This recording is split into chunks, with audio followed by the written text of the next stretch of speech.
Aleykum warahmatullahi wabarakatuh. Gbogbo ẹ̀yin olólùfẹ́ Ọlọ́run.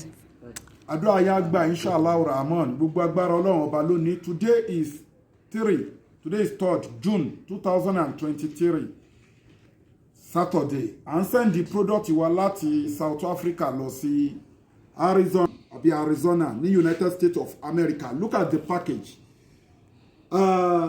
Ẹni tó ní diabetics ni, ẹni tó ní asthma ni, ẹni tó ní cancer ni, ẹni tó ní blockage tube ni, ẹni tó ní fibroid ni, ẹni tí ó ń forí kókó alátakùn tó ń jẹun lójú oorun tó ní ìbálòpọ̀ ojú oorun, ẹni tó gbé nǹkan sínú wombo ẹ̀ ni.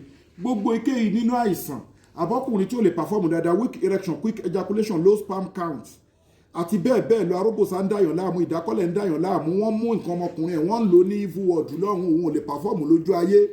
Gbogbo àwọn nǹkan wọ̀nyẹn ẹ contact Sheikh Afagba International Limited under Global Dahiratu Dhikrlahi Islamic Organization Health and Spiritual Department lórí nọ́mbà +2761295638 for example, look at the transformer 1100 power. Ìwọ tó bá ní ìdákọ́lẹ̀ tó ní arógbòsá abnormal nǹkan ọmọkùnrin, gbìyànjú kó gẹ́ẹ̀tì transformer àti caterpillar. Obìnrin tó ní ovulation problem tó fẹ́ conceive kó gbìyànjú kó gẹ́ẹ̀tì caterpillar. Obìnrin tó ní fibroid kó gbìyànjú kó gẹ́ẹ̀tì bulldozer àbí tó ní blockage tube.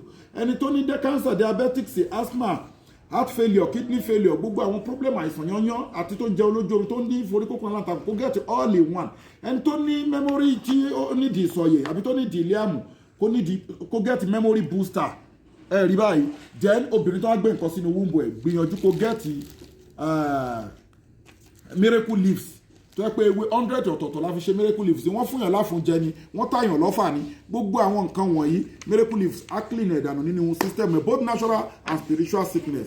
Bí sínú láì tààlà lẹ́ẹ̀kan sí ẹ WhatsApp lórí +2761295638. Today is 3rd June 2023 Saturday, and send the product wa láti South Africa lọ sí Arizona ní United States of America. Masalamu wa ila liqai.